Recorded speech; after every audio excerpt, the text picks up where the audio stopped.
All the dating advice that tells you need to change this and fix this and shift this and be more this and be less that blurs your authenticity and your personal power and your sense of magnetism. It is in authenticity that your true magnetism lives. In this episode, we're going to learn how to deepen your authentic magnetism in your intimacy journey. So stay tuned to the Deeper Dating Podcast. If you've ever been disillusioned, disappointed, or discouraged in your search for love, and you know there has to be a better way to find the healthy, soul-filling love you've always longed for, then you've discovered the podcast for you. I know, as Ken's work personally has led me to find the love of my life. So here's your host of Deeper Dating, Ken Page. Hi, folks, and welcome to the Deeper Dating Podcast. I think we are just about to hit 1 million downloads, which is really exciting. I'm Ken Page, and I'm a psychotherapist. I'm the author of the best-selling book, Deeper Dating, the host of this podcast, and the creator of the Deeper Dating Intensive. And I'm so glad to be here with you and so excited to talk about this subject, which is how to deepen and increase your authentic sense of personal magnetism. Really excited about this, and we'll be talking about that in a minute. So in this episode and every episode, my commitment is to share the greatest tools and insights I know to help you find love and keep it flourishing and heal your life in the process, because the skills of dating are the skills of intimacy, which are the greatest skills of life.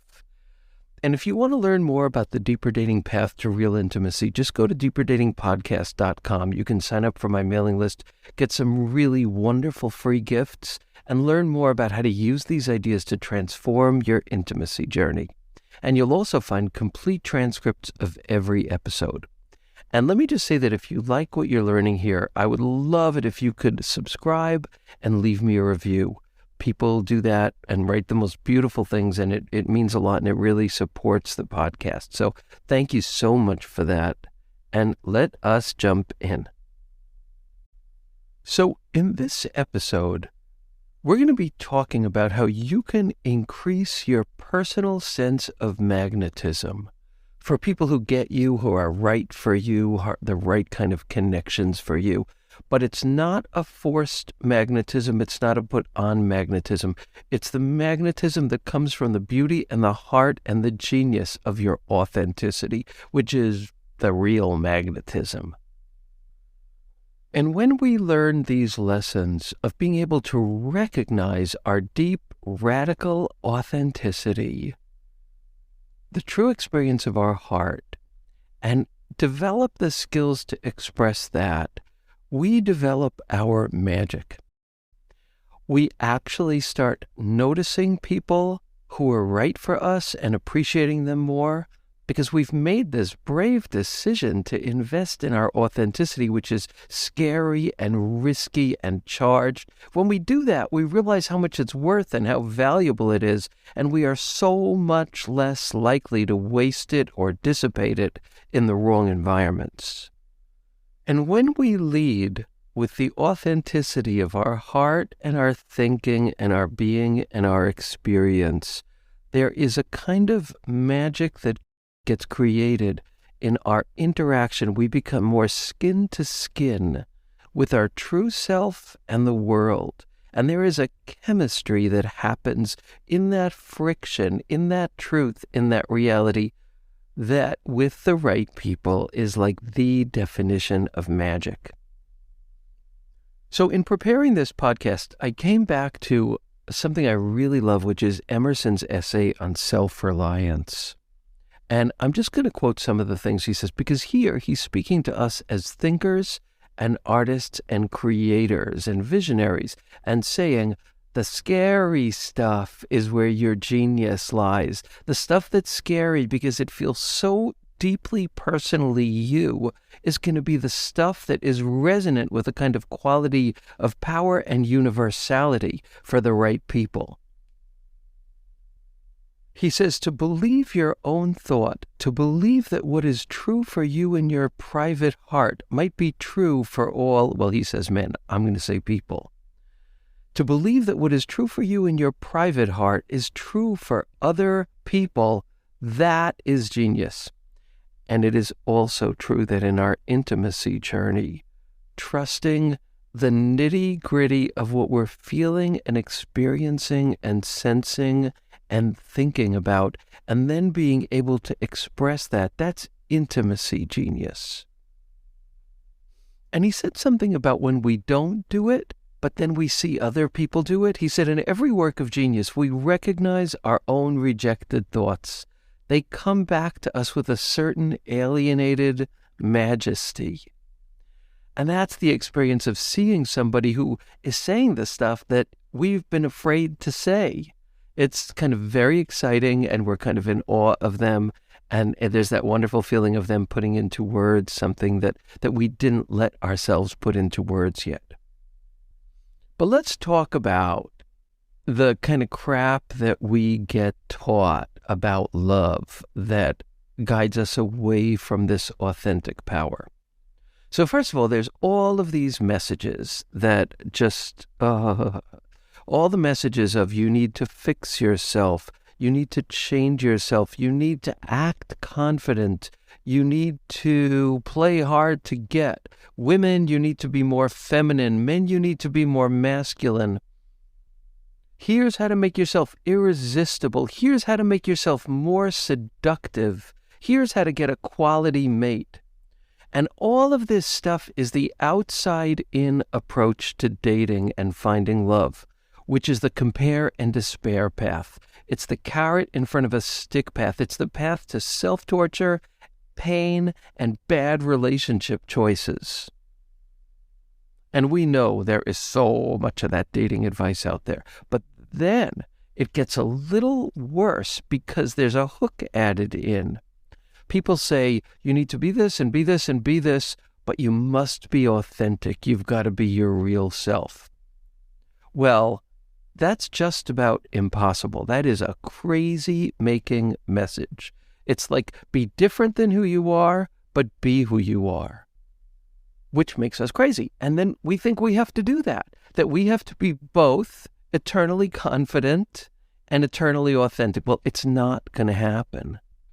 Because when we're authentic, we touch places where we are not sure, where we're learning, where we're discovering, where we don't quite have words yet, where there's a pain that we don't know how to put words on, but we feel it and it needs something, or there's a joy or a sense of love that we're embarrassed to share, but we want to share it, but we haven't really done that yet.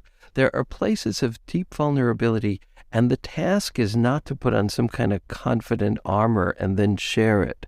It's to hold and cradle and make space for the originality, the beauty, the truth of those things. And when we do that, that's dignity and vulnerability. And that's a kind of confidence that is deep and rich and beautiful and very experimental.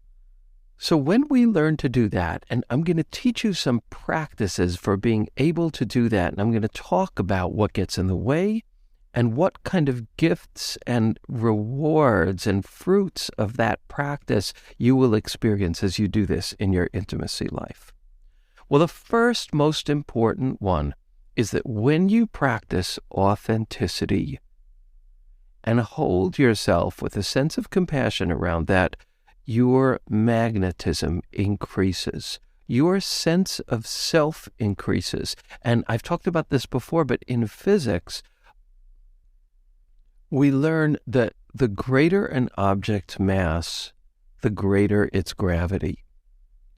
And gravity is defined as a force that pulls outside things to the center of an object. That is our magnetism. And the mass is the experience of alignment with self, the experience of authentic self. Because when we're a false self, there's an emptiness. It's like climbing a wobbly ladder. We may get a lot of gratification from that false self, which sustains us for a while, but there's a wobbliness, there's an insecurity, there's a defensiveness, there's a prickliness that comes with that is opposite to what happens when we rest in who we are and we express that in real ways. And God, is that scary? But that fear actually generates aliveness, eros, electricity, and magnetism for the right people. God knows, not for everybody. But that's the act of living like an intimacy artist, because the act of creating art is to be able to kind of go to the most authentic self and then express from there. And that's the art of intimacy as well. And when we do that, with the knowledge that not everybody is going to like it, that it's going to not work in different environments, but it works for us. And it works for people who get it. And those are the people that we want to be with. So that mass is the sense of self, which creates this gravity, this magnetism.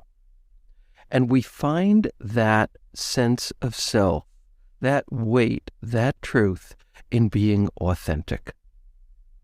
And when we do this, when we make the commitment to honor what we're feeling and make a container, make a space inside that allows it breathing room and dignity and care and an honoring of what's there, when we do that, it calms our inner self, because finally someone is taking care of who we really are in this world. And in some ways, that's the heart of a secure attachment style. And that kind of authenticity is different. That kind of secure attachment style is different than a secure attachment style that's based on lots and lots of compromises of authenticity just to keep the peace, which I spoke about a few episodes ago. That's a kind of false secure attachment style. So I'm going to give you in a moment a framework for how to do this, and we're going to think about what this looks like in your own intimacy life, and you're going to get to practice in your head about that. But I just want to share one more thing first. I want to go back to what Emerson has to say about what happens, the cost of not doing this, the cost of taking the outside-in road, the cost of suppressing our authenticity. Or another kind of like the two things we do with our authenticity when we don't know how to hold it with honor is we either suppress it or we act it out in ways that don't create connection. But here's the quote that Emerson says about the cost of doing this. And I'm just going to make a little bit of editing change, but it's essentially his words. The objection to conforming, in this case to that outside-in approach instead of being your authentic self, the objection to that kind of conforming is that it scatters your force. It loses your time, and it blurs the impression of your character. So that means that when you do this, you become an airbrushed version of yourself, and the people who would be thrilled at a being like you, who thinks like you and feels like you and acts like you, won't see that because the vividness of it will all be blurred by your desire to stay safe and to conform. So I think Emerson captured how we waste so much time in dating by not being our authentic self and then being discriminating about who gets that and who doesn't, who makes space for it and who doesn't. That's the kind of exciting, adventurous way to pursue your search for love and your search for a soulmate. And the same thing is true in intimate relationships too. We waste so much time by not doing that. So here's this concept that I want to give you and this practice that I want to give you that you can think about and we're going to work with together that I really love. Okay, so picture a target image. And there are 3 circles in this target. And basically, the closer you get in toward the center, the more you are living in the beating heart of your humanity, the more you are living in your truth, your creative self, your authentic self. That's what I call the gift zone. It's when you are living so that you are somehow connected to the warmth and the aliveness and the authenticity of your true self. You are warmed by it, you are heated by it, you are electrified by it, you are made alive by it. But it's not an easy space to be. It's a very, very brave space to be, like we're talking about.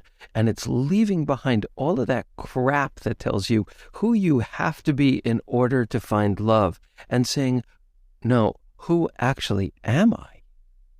So because that's scary, because the stuff that lives in the center, in the bullseye, in this place of the gift zone, is usually the stuff where we can feel the most insecure, the most wounded, where people have taken advantage of us, this is our inner sanctum.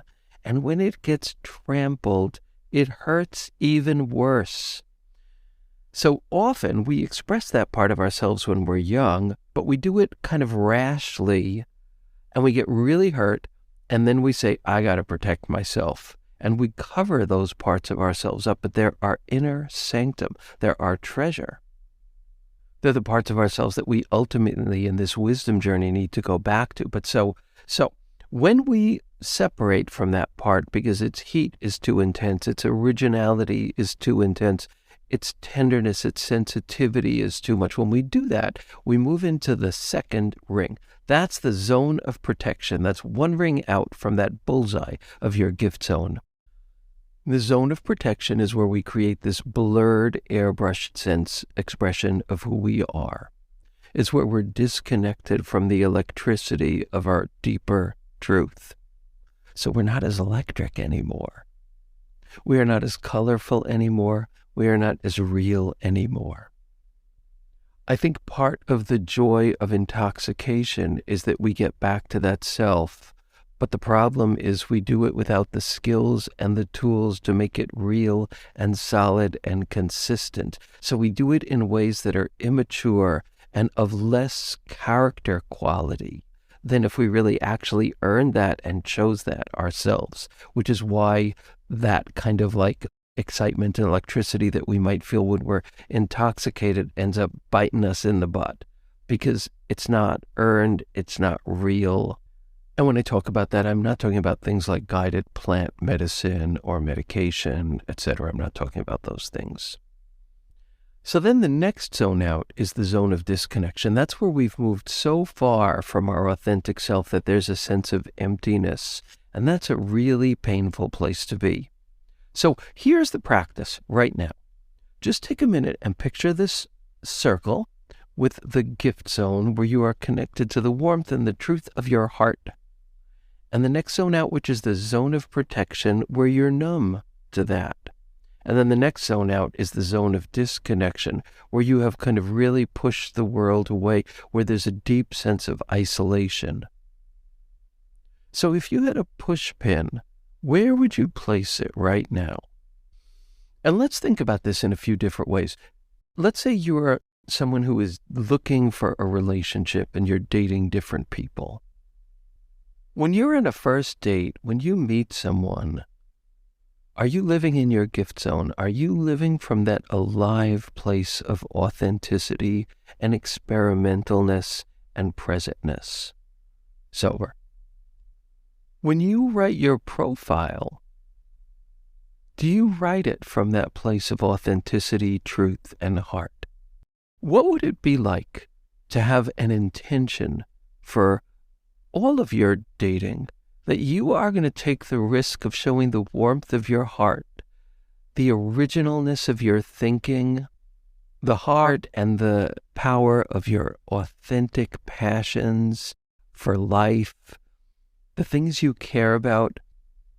What would it be like if your intention for dating was simply to show those parts of yourself, to live those parts of yourself in skin-to-skin connection with the other person, and to see if this is someone with whom that lands in a way that there's a sense of home? Now, when you do this, you will be scaring yourself.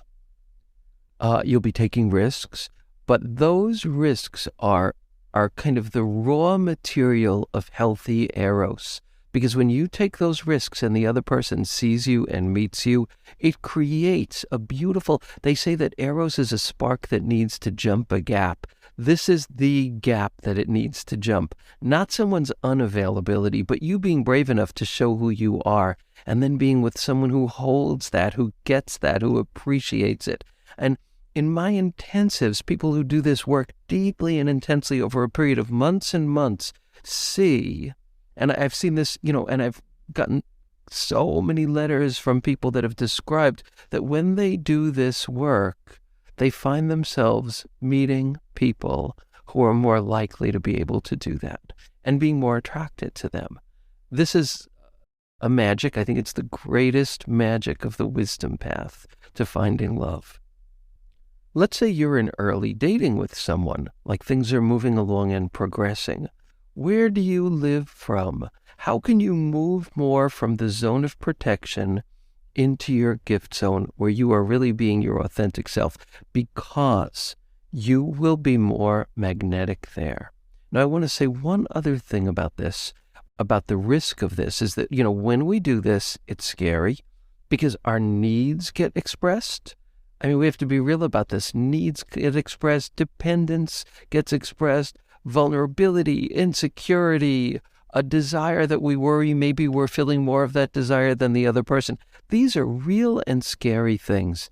And an image that I use for how we need to hold these parts of ourselves is the image of cupped hands.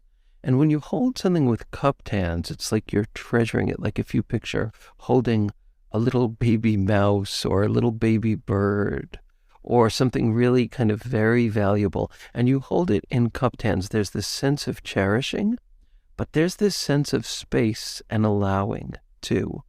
And that is a magic combination. I remember at one point I got a really bad, like really bad case of poison ivy, and I had to live on steroids for months and months, like really months and months. And so I, in my private practice as a therapist, the steroids kind of changed me, but they changed me in a way that made me a better therapist. And here's what they did. They helped me develop what I kind of experienced as a 2-step process of being a better therapist.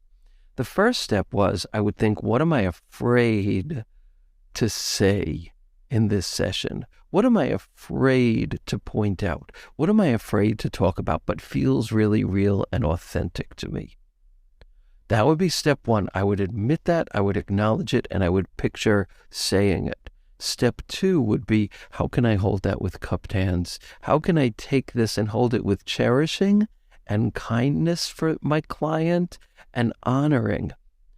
And then when I did step 1 and step 2, I would have a way to express it. And that is a beautiful, beautiful practice, that 2-step practice for expressing what is authentically ours that might be hard or scary to express in a relationship. So I want to offer that practice as well. So I think that you can see that the commitment to date in this way, to be intimate in this way, to be intimate with the world in this way, I think it's pretty easy to see how you live with a greater charge. Yes, with greater risk, but with greater truth, with greater creativity, with bigger heart. It's obvious how that is true.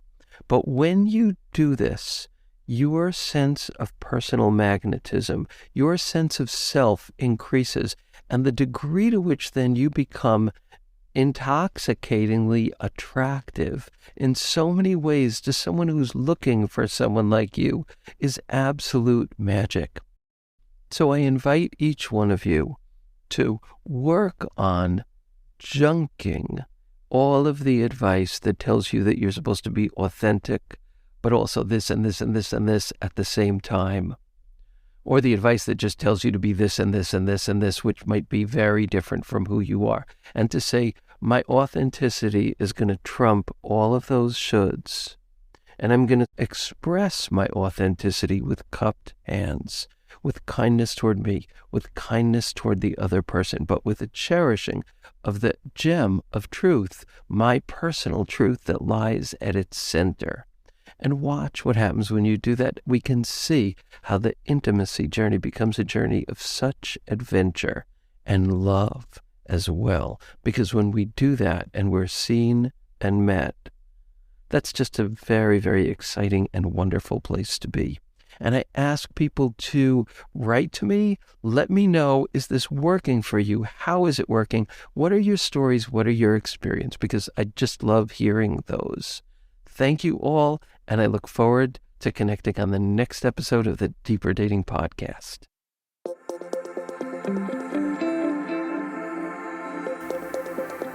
And that's it for today's episode of Deeper Dating. Be sure to go to deeperdatingpodcast.com, as Ken has a few more gifts for you. Then join us on the next episode.